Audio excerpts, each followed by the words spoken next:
নমস্কাৰ বন্ধুসকল, সকলোকে স্বাগতম জনাইছোঁ মোৰ ইউটিউব চেনেল নটৰাজম SIV-লৈ। আশা কৰোঁ সকলো ভালে আছে।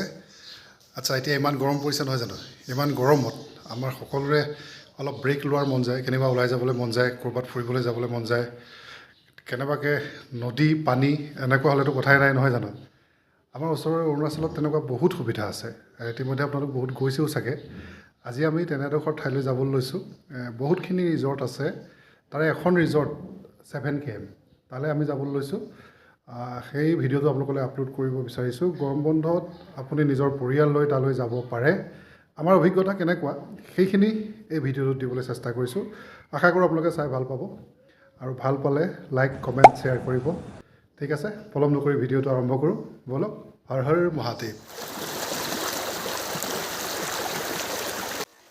তাৰ লগতে আপোনালোকক আৰু এটা কথা কৈ থওঁ, মই যোৱা 2 বছৰৰ আগতে টুংটাও বুলি এখন অৰুণাচলৰ ৰিজৰ্টলৈ গৈছিলোঁ। তাৰ এটা ভিডিঅ' দিয়া আছে। সেই ভিডিঅ'টো ৰাইজে বহুত মৰম কৰিছে, ভাল পাইছে। আপোনালোকে চাব পাৰিব, মই লিংকটো ইয়াতে দি দিছোঁ দেই। এই জুন মাহৰ এটি সুন্দৰ দেওবাৰত আমি নলে গলে লগা 4জন বন্ধু আৰু এজন বন্ধুৰ দাদা, আমি মুঠ 5জন ওলালোঁ ডিব্ৰুগড়ৰ পৰা অৰুণাচলৰ নামচাইত থকা 7KM ৰিজৰ্টলৈ। উদ্দেশ্য মাথো এটাই, এটা সম্পূৰ্ণ দিন যান্ত্ৰিকতাৰ পৰা আঁতৰি নিজৰ নিজৰ সমস্যা, ব্যৱসায়, চাকৰি, কিবা টেনশ্যন এইবোৰ চব একাষৰীয়া কৰি থৈ 4জন বন্ধু আমি এটা সম্পূৰ্ণ দিন আমাৰ মতে উদযাপন কৰিম। শৈশৱলৈ আমি উভতি যাম, ফূৰ্তি কৰিম। যিহেতু তাত আমি পানীৰ লগত খেলা কৰিম, গতিকে আমি আমাৰ প্ৰয়োজনীয় সামগ্ৰী যেনেকৈ হাফ পেণ্ট, টাৱেল, গামোচা, সলাবলৈ কাপোৰ এইবোৰ লগত লৈ পেলাই পুৱা আমি 6:30 বজাত ডিব্ৰুগড়ৰ পৰা ওলালোঁ, আৰু 10:30-11 বজাত বাটত আমি ব্ৰেকফাষ্টটো কৰিছিলোঁ। নামচাইত থকা 7KM ৰিজৰ্টত উপস্থিত হ'লোহি। একদম সুন্দৰ এটি পৰিৱেশ। গৰম আৰম্ভ হৈছেহে, তথাপিও মানুহ ঢেৰ, চাৰিওফালে মানুহ ঢেৰ আহি গ'ল। 10:30 বজাতে আমি এটাও কটেজ নাপালোৱেই। চব কটেজ মানে পাৰ্চনেল কটেজ থাকে তাত, আপুনি 2000-1500 এনেকৈ দি বুক কৰিব লাগে। সেইবোৰ কটেজ অলৰেডি বুক হৈ গ'ল। গোটেই অৰুণাচলৰ মানুহ আহিছে, আমাৰ অসমৰ মানুহ গৈছে। গতিকে আমি উপস্থিত হৈ লাহেকৈ যিটো কমন এৰিয়াতে আমি বস্তু বাহনি থ'লোঁ আমাৰ, আৰু তাৰ পাছতে প্ৰথমতে ভাবিলোঁ ৰিজৰ্টখন এপাক ভালকৈ চাই লওঁ ঘূৰি লৈ। প্ৰথমতেই দেখিলোঁ এয়া গজৰাজক ৰাখি থোৱা আছে। তেখেতে আপোনাক পৰিভ্ৰমণ কৰাব গোটেই ৰিজৰ্টখন কিবা এটা মূল্যৰ বিনিময়ত, মাননিৰ বিনিময়ত। তেখেত সুন্দৰকৈ ৰৈ আছে। এতিয়ালৈকে গ্ৰাহক অহা নাই, বিশেষকৈ ৰাতিপুৱাইছেহে, গতিকে গ্ৰাহক আহিলেই আৰম্ভ হৈ যাব। ব'লক আৰু বাকীখিনি এৰিয়া আমি এবাৰ চাই লওঁ ৰিজৰ্টখনৰ।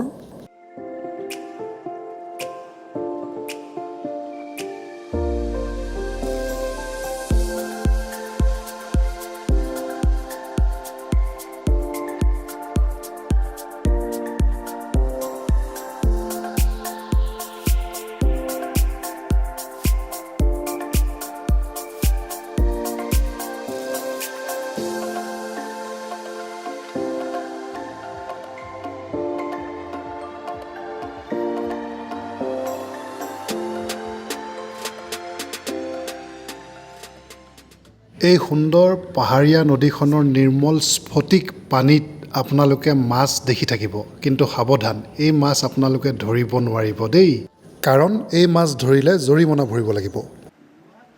এইবাৰ আপোনালোকক আমি 7KM ৰিজৰ্টৰ মেনুখন দেখাব বিচাৰিছোঁ। কি কি পায়, কিমান দাম, আপোনালোকে পজ কৰি পেলাই চাই ল'ব পাৰিব।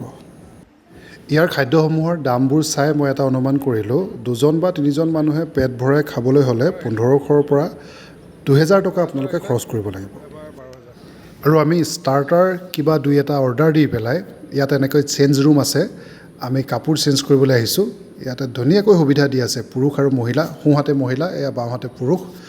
এতিয়া আমি চেঞ্জ কৰি নদীত নামিম। এতিয়ালৈকে গজৰাজৰ গ্ৰাহক অহা নাই, 2-4জন আহিছে, লাহে লাহে গজৰাজৰ ওচৰ পাইছেহি। নিশ্চয় এতিয়া গ্ৰাহক আহিব। আমিও লাহে লাহে নদীলৈ আহিছোঁ। বিৰাট ঠাণ্ডা পানী, বিৰাট মজা লাগিছে।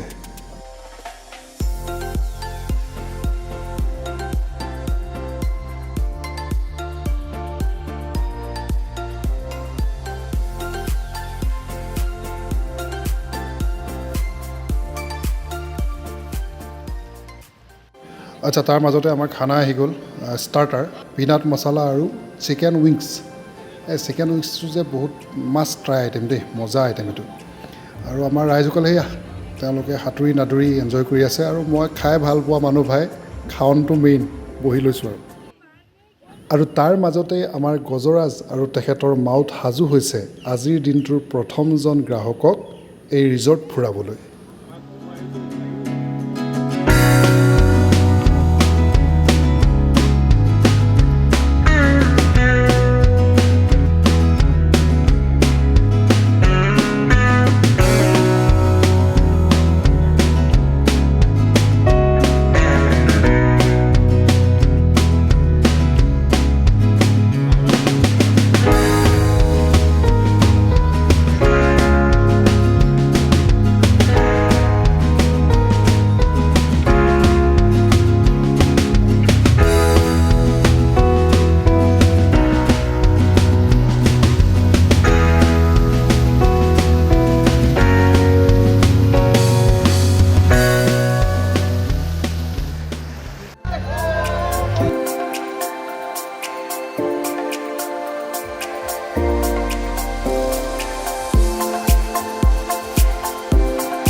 ইয়ালৈ যেতিয়া আপোনালোক যাব, কেইবাখনো ৰিজৰ্ট আছে।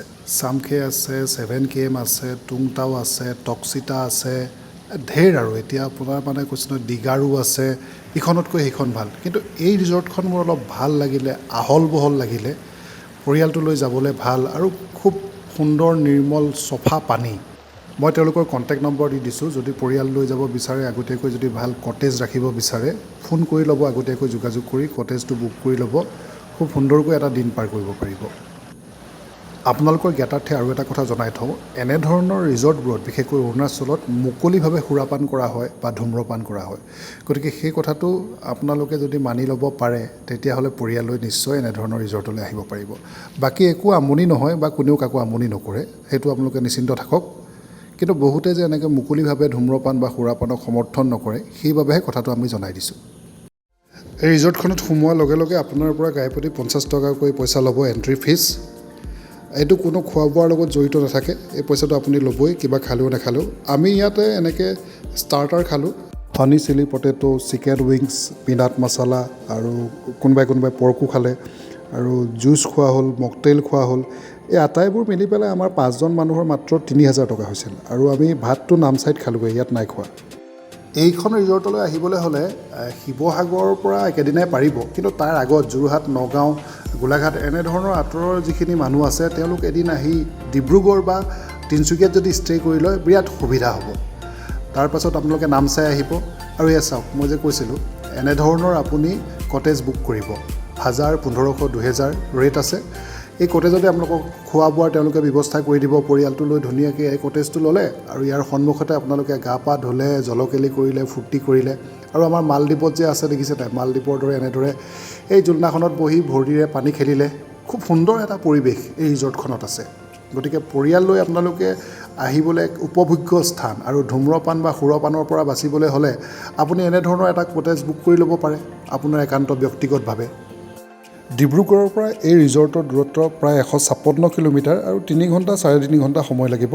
মই গুগলৰ স্ক্ৰীনশ্বটটো মাৰি দিছোঁ, আপোনালোকে চাই ল'ব এবাৰ। এই যে দেখিছে, এইটো হ'ল 7KM ৰিজৰ্টৰ এটা ৰংগমঞ্চ। ইয়াত বিভিন্ন সময়ত তেওঁলোকে বিভিন্ন অনুষ্ঠান পাতে, মেবি ছেটাৰডে নাইটো পাতে প্ৰতি শনিবাৰে, সেইবাবে এটা সুন্দৰ ৰংগমঞ্চও তেওঁলোকে ৰাখিছে। এতিয়া চাগে মোক বহুতে গালি পাৰিবলৈ আৰম্ভ কৰিছে। ভিডিঅ'টো শেষ হ'ল, কিন্তু থাম্বনেইলত তুমি যিটো দিছিলা সেইটো দেখোন একো নোলালেই। এইটো এটা কথা, আমি একেলগে তেওঁলোকৰ লগত এটা পৰিয়াল আহিছিলে, অৰুণাচলী ফেমিলি এটা, তেওঁলোকৰ লগত একেলগে কথা বতৰা পাতিলোঁ, খোৱা বোৱা কৰিলোঁ, খুব ভাল লাগিলে। তেওঁলোকৰ ভিডিঅ' কৰিছিলোঁ, কিন্তু তেওঁলোকে ক'লে মন গৈছে যদি দিবি বুলি ক'লে, সেইকাৰণে মই নিদিলোঁ। কিন্তু তেওঁলোকৰ পৰা সম্পূৰ্ণ পাৰ্মিশ্যন লৈ তেওঁলোকক কৈছিলোঁ যে আপোনালোকৰ ফটো মই থাম্বনেইলত লগাম। তেওঁলোকে সেইটো পাৰ্মিশ্যন দিছিলে, সেইকাৰণে থাম্বনেইলত লগালোঁ। আৰু আকৌ যদি তেওঁলোকক লগ পাওঁ সেইবাৰ বাৰু আপোনালোকৰ লগত আগত চিনাকি কৰি দিম তেওঁলোকক। আজিলৈ আহিছোঁ, বেয়া পাই নাথাকিব। সকলোৱে কুশলে থাকক, ভালে থাকক, সকলোৰে মংগল কামনা কৰিলোঁ। আজিৰ ভিডিঅ'টো এটা সামৰণি মাৰিছোঁ চাই ভাল পালে নিশ্চয় লাইক কৰিব কমেণ্ট কৰিব আৰু শ্বেয়াৰ কৰিব আজিলৈ আহিছোঁ ধন্যবাদ জয় আই অসম হৰ হৰ মহাদেৱ